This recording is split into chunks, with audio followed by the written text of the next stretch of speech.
जी सब लोग लगाया वो जी ठाकरिया ने सुनिया वो जी।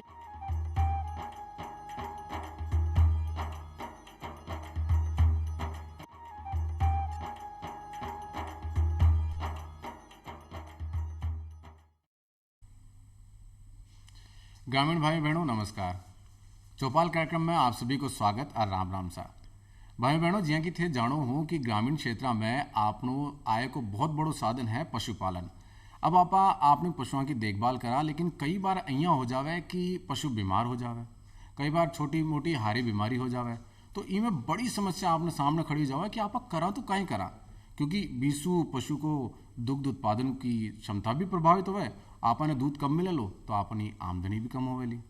तो आज आपा ई बारे में बात करवाड़ा हाँ। आपा आज बात कराला कि घरा आपा अपना ढांडा की काई तरह कसु प्रारंभिक चिकित्सा कर सका हाँ, कैसी कैसी बीमारी है बी के बारे में जानला, और ई के बारे में जानकारी देवे के लिए आपने साथ कार्यक्रम में उपस्थित है डॉक्टर लाल सिंह, आप निदेशक गोपालन। नमस्कार डॉक्टर साहब आपको बहुत बहुत स्वागत कार्यक्रम में जी। आज घनी सारी जानकारी में थांसू लेवला, और जानकारी ऐसी जो आपने पशुपालक भाइयों के लिए बहुत महत्वपूर्ण हो वाली है। बिल्कुल बिल्कुल। साथ ही कार्यक्रम में आज आपने साथ जुड़िया है जय सिंह जी मीणा, आपको भी बहुत बहुत स्वागत थे। दोसा सुमा के बीच में पधारिया हो थे, पशुपालक हो और थांसू भी जानकारी लेने वाला कि काई तरीका से थे अपना ढांडन राखो, काई तरीका से वहाँ की देखभाल करो। तो कार्यक्रम की शुरुआत करा। सबसे पहले सवाल डॉक्टर लाल सिंह जी आपसे जी कि कौन कौन सी सामान्य समस्या है जो आमतौर पर देखभाल में मिले पशुओं में।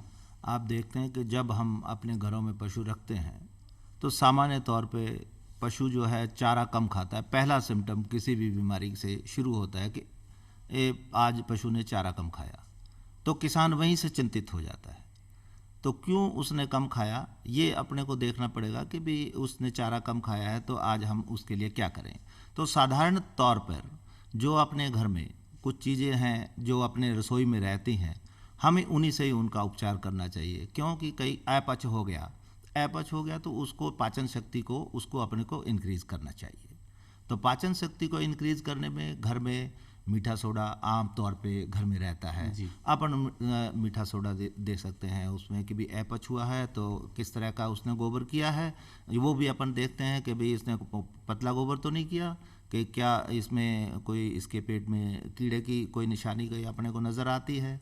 इन सारी चीज़ों को अपन देखते हैं तो उसी के अनुसार जो घर में जो अपनी चीज़ें हैं उनसे अपन उसका उपचार कर सकते हैं। अपच में साधारणतः पे पुराना जो अचार घर में पड़ा होता है आप उसको भी ले सकते हैं। फिर जो हमारे पास में कुछ लोग जो हैं घर में तुम्बे का और इनका जो एक पाउडर बना के रखते हैं उसमें नमक मिलाया, तो ये जो चीज़ें हैं ये पाचन शक्ति को बढ़ाती हैं और साधारण तौर पर जो है किसान भाई उसको काम में लेते हैं। और अपन हमेशा ये राय देते हैं कि ऐसी छोटी छोटी जो अगर बीमारियां होती हैं या उससे आपको यूँ लगता है तो उससे आप पशुओं की पाचन शक्ति को ठीक कर सकते हैं। जी लाल सिंह जी थे, एक बात बताया कि पहचान बहुत ज़रूरी है जी, और पहचान जब तक आप न कर पावाला जब तक आप बेहतर उपचार भी कौन कर पावाला। बिल्कुल सही बात। तो कशा रोग की काय पहचान है बी के हिसाब से थोड़ी सी जानकारी दो। बिल्कुल सही बात आपने पूछी कि रोग की पहचान हम कैसे करेंगे। ये एक शुरुआती दौर है जो अपन ने अभी बात करी,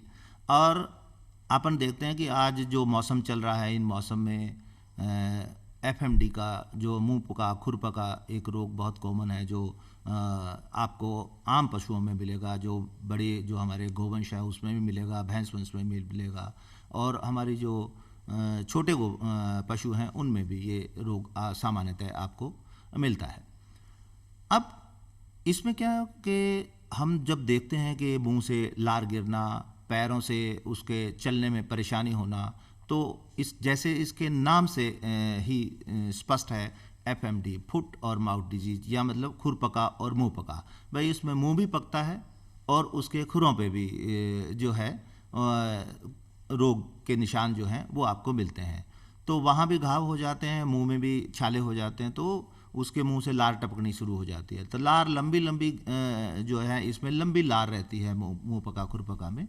तो अपने को ये देखना है कि भाई पशु जो है इस तरह की लार अगर उसको अंदर दिख रही है तो लक्षण जो हैं वो एफएमडी के और मुंह पका खुर पका के हैं। ऐसे में हमें पशु चिकित्सा उपचार में क्या कर सकता है पशुपालक अपने घर में शुरुआती दौर में गर्म उनके पास में जो, क्योंकि पानी हर घर में रहता है, गर्म पानी से आप पैरों को धोएं। साफ अगर अपने पास पीपी पाउडर वगैरह है तो उसको उसमें डाल के, फिटकरी का अगर अपने पास में घर में एक फिटकरी रहती है और फिटकरी को घोल के उस पानी से उसके मुंह को और उसको धोना चाहिए। और अगर रोग बढ़ गया है तो हमें जो आसपास के हमारे पशु चिकित्सक भाई जहाँ भी चिकित्सालय हैं वहाँ पे हमें उनको दिखाना चाहिए ताकि हम उसका सही उपचार सही तरीके से कर सकें। लेकिन प्राथमिक रूप से आपके पास में पैरों को धोना, मुंह को साफ करना और फिटकरी के पानी से या पीपी के पानी से आप इसको कर सकते हैं। जी लाल सिंह जी, अगर सर्दियों का मौसम के हिसाब से आप बात करा जी, तो सर्दियों का मौसम में कौन कौन सी परेशानियां देख माने ज़्यादा मिलबो करे छे और उनको काई तरीके से आप पहचान कर जी, काई तरीके से उपचार करा? बहुत अच्छी बात आपने पूछी कि सर्दी का ये मौसम है, तो सर्दी के मौसम में आम जो रोग हमारे पशुओं में होता है कि निमोनिया एक बहुत ही कॉमन है कि भाई सर्दी लग गई। हम घरों में हम बात करते हैं कि सर्दी लग गई, तो सर्दी में हमें क्या करना चाहिए। आप सब जानते हैं कि भाई सर्दी लग गई तो या सर्दी के बचाने के अपने को क्या उपाय करने हैं। ये दोनों बातें बहुत महत्वपूर्ण है। महत्वपूर्ण ये भी है कि भाई रोग हम होने ही ना दें, ये और उससे महत्वपूर्ण है, क्योंकि एक बार रोग हो गया तो रोग को ठीक करने में किसान भाई का पैसा लगता है, जो हमारा पशु है वो भी दुख पाता है, उसका उपचार हम करते हैं, तो हम वो भी प्रबंध हमें करने चाहिए कि हम उसको सर्दी लगने ना दें। सर्दी में हम किस तरह से उनको रोकें, ये एक महत्वपूर्ण चीज़ है, क्योंकि पशु जो है रात को हम अपने पशु को अंदर जो है मकान में बांधते हैं, वहाँ पे आपको उसका बेड जो है, उसका जो नीचे अपन बिछोना जो बिछाते हैं उसमें तूड़ी डालते हैं, रीन डालते हैं, डालते हैं इसलिए हैं कि वो सूखा रहे सारी रात में, कि पशु को कोई भी जो अगर पेशाब भी वो करे तो वो गीला ना हो, तो तूड़ी जो है उसको सोख ले, तो उससे उसको ठंड नहीं लगेगी। अगर हमारे जो दरवाजे हैं या जो हमारा मकान बना हुआ है उसमें हवा आने का कोई उसमें ज़रा सा भी अपने को लगता है कि भी उसमें हवा आ सकती है, तो अपने को उन हवाओं को रोकने के लिए वहाँ बोरी टाट कुछ भी आपने लगा के उसको बंद कर सकते हैं, ताकि सर्दी का प्रकोप जो है वो हमारे पशु तक ना पहुँच पाए। इसी प्रकार जो हमारे पास में बोरी या टाट जो है तो हम पशु को ढक भी सकते हैं ताकि उसको सर्दी से बचाया जा सकते। तो सर्दी के इंतजामात अगर हम सही तरीके से करें तो हम अपने पशु को सर्दी से बचा सकते हैं, निमोनिया जैसी चीज़ों गंभीर बीमारियों से हम बचा सकते हैं। अगर फिर भी खुदा न खास्ता इसके बाद भी हमारे पशु सर्दी से ग्रसित हो जाते हैं तो हमें उसका घरेलू उपचार प्राथमिक रूप से एक उपचार जरूर करना चाहिए, ताकि जब तक चिकित्सक पहुंचे तब तक हम उसको कुछ ठीक अपन रख सकें। बशर्ते कि अब सर्दी जब किसी पशु को लग गई, आपको लग रहा है कि पशु का जो मजल है वो सबसे पहले बूंदें उसके ऊपर रहती हैं, जो मुख होता है पशु का उस पे बूंदें रहती है, तो वो बूंदें गायब होंगी सबसे पहले। जब बूंदें गायब हो गई तो अपन ये सोचते हैं कि कुछ ना कुछ उसके शरीर में तंदुरुस्ती नहीं है। तो ऐसे में हम सबसे पहले उसको जो पानी अपन अपने पशु को पिलाते हैं उसको थोड़ा न्याया करके, थोड़ा गर्म करके उस पानी को पिलाएं।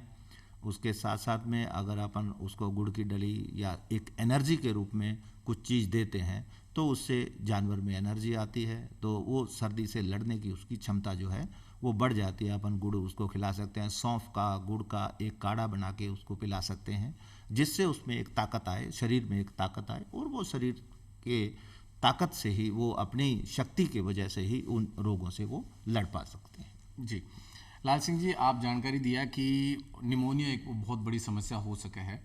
तो निमोनिया की बात करें तो कहीं गाय भैंस बकरी भेड़ यहाँ में सब में निमोनिया हो करे? बिल्कुल, सभी जो हमारे जानवर हैं उनमें निमोनिया होने के पूरे जो है संभावनाएं हैं। बड़े गोवंश में भी, भैंस वंश में भी और बकरियों में भी और हमारी भेड़ों में भी ये रोग जो है अमूमन तौर पे पाया जाता है। जी, तो अब बात अगर अलग अलग ढांडा की करा आपा जी, तो वहाँ में अलग अलग उपचार होता होला?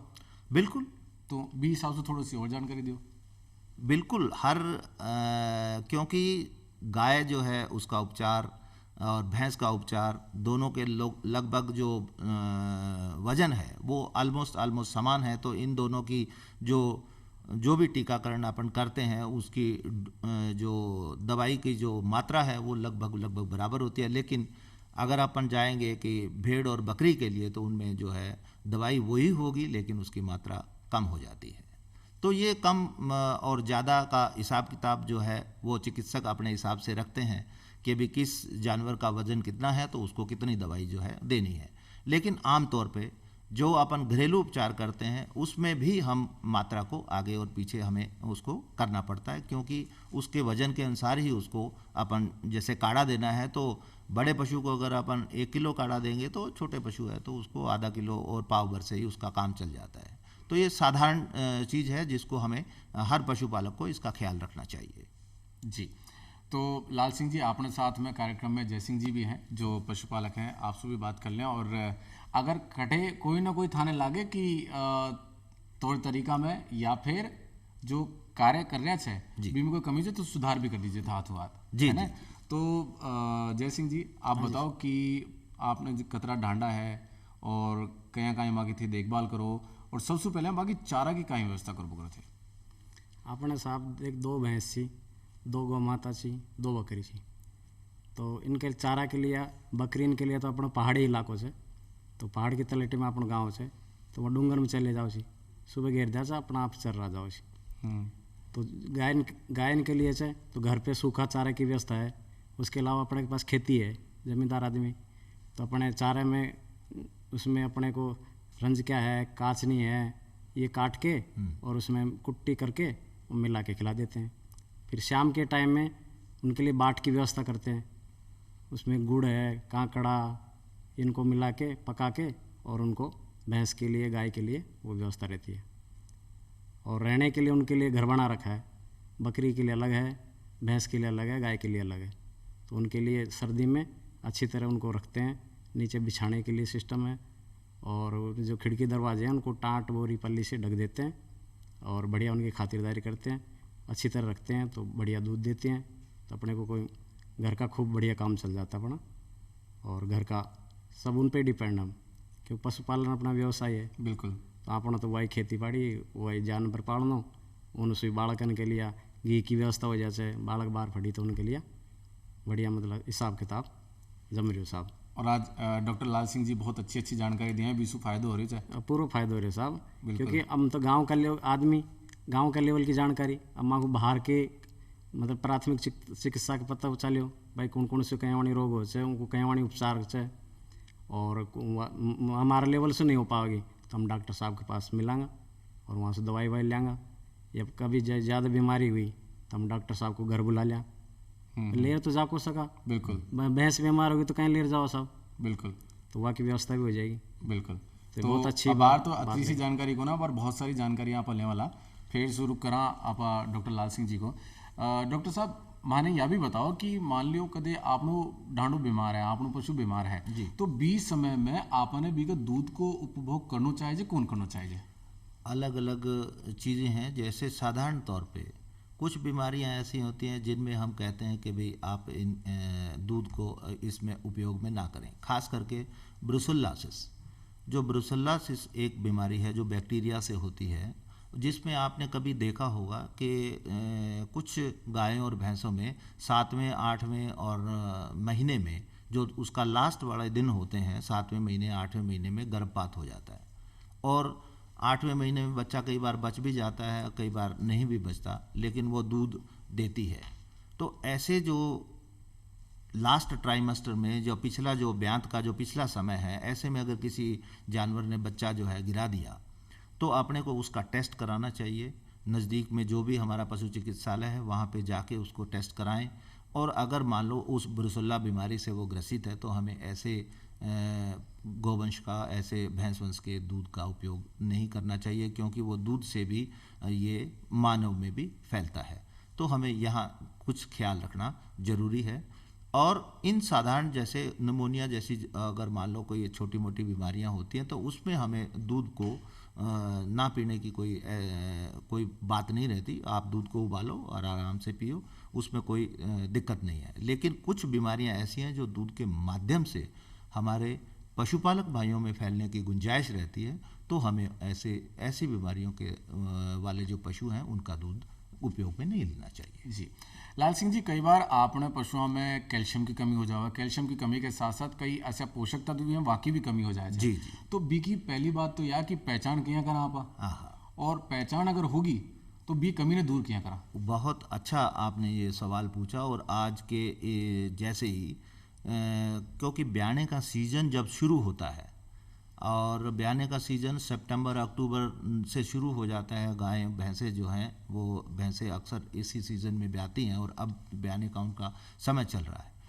तो जब हमारे भैंस वंश उनके पशुओं के जो खान पान है, उस खान पान में कैल्शियम की कमी रह जाती है, तो क्योंकि दूध जो है वो उसमें कैल्शियम की प्रचुर मात्रा में होती है, तो जो हम दूते हैं और आपने पूरा का पूरा दूध उसमें से निकाल लिया, तो अक्सर पशुओं में कैल्शियम की कमी हो जाती है। और जैसे ही कमी होगी तो पशु जो है बिल्कुल निढाल होकर बैठ जाएगा, और वो ऐसे लगेगा कि भाई अब तो इसमें सत ही नहीं रहा। और जैसे ही पशु साधारण तौर पे जो बैठता है तो अपनी गर्दन सामने ही रखता है, तो वो अपने गर्दन को मोड़ के वापस अपने बिल्कुल चेस्ट के ऊपर जो है वो रख लेगा, और बिल्कुल उसकी मजल जो है वो शुष्क हो जाएगी और सांस उसको लेने में तकलीफ होनी शुरू हो जाएगी। ऐसे में हमें तुरंत पशु चिकित्सक से संपर्क करना चाहिए और उसके जो है कैल्शियम लगवाना पड़ेगा, तभी वो जो है जानवर को वापस तंदुरुस्ती आएगी। हम प्राथमिक रूप से कुछ उपचार कर सकते हैं, अजवाइन और राख को मिला के उसके ऊपर जो है हम उसको मालिश कर सकते हैं, उसको गर्म कपड़े से ढक सकते हैं, जिससे उसमें शरीर में गर्मी बनी रहे जब तक चिकित्सक आता है। तो चिकित्सक के आने से पहले पहले हमें उसको जितना हमें सपोर्ट देना चाहिए वो सपोर्ट अपन उसको पशु को दे पाएँ, ताकि वो तंदुरुस्ती उसमें बनी रहे।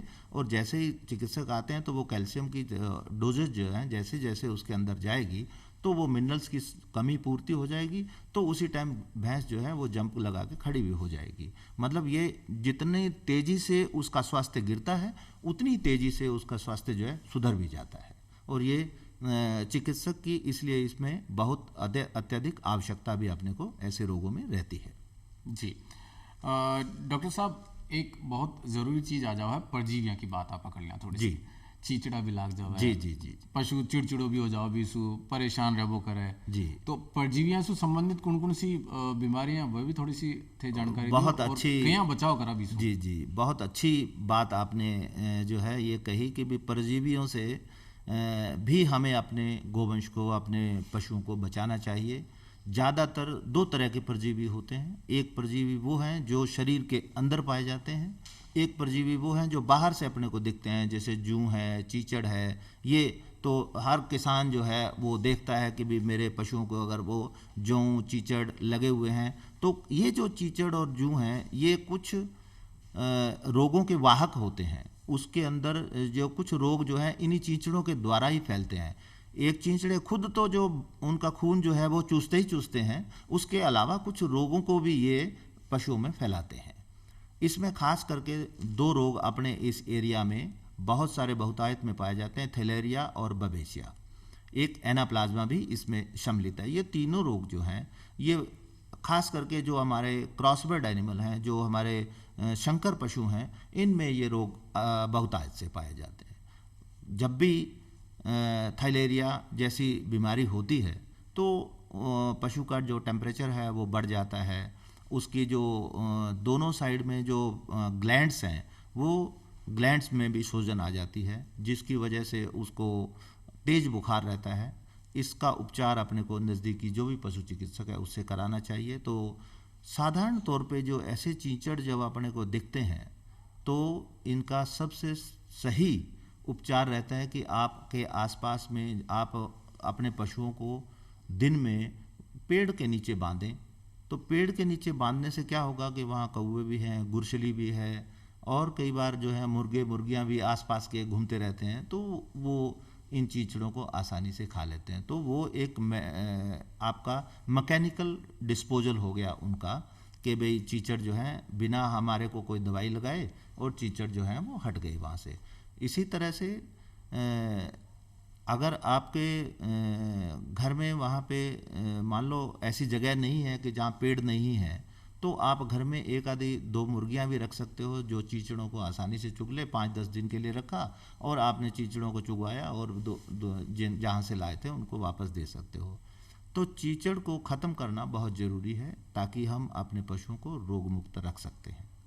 अगर ऐसे रोग से हमारे जानवर ग्रसित हैं जिनके अंदर शरीर के अंदर जो है वो परजीवी हैं, तो हमें देखना पड़ेगा कि अगर गोबर जो है वो पतला कर रहा है, उसको जो है पूरी मोक की तरह वो कर रहा है, उसमें अपने को कोई कीड़े नज़र आ रहे हैं, तो हमें उसका आंतरिक उपचार जो है पशु चिकित्सक के माध्यम से कराना चाहिए ताकि वो कीड़े जो हैं पेट में, उन कीड़ों को हम मार सकें और पशु को स्वस्थ बना सकें।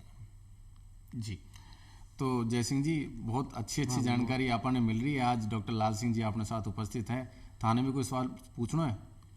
साहब ये जानवर में है ना छोटा पाडा पाडी रही है भैंस का, जी, तो उनका पैड पड़ जाओ जो गंडेला सा जब चौथ करी है ना, जब वो गंडेला सपाओ छी, हाँ।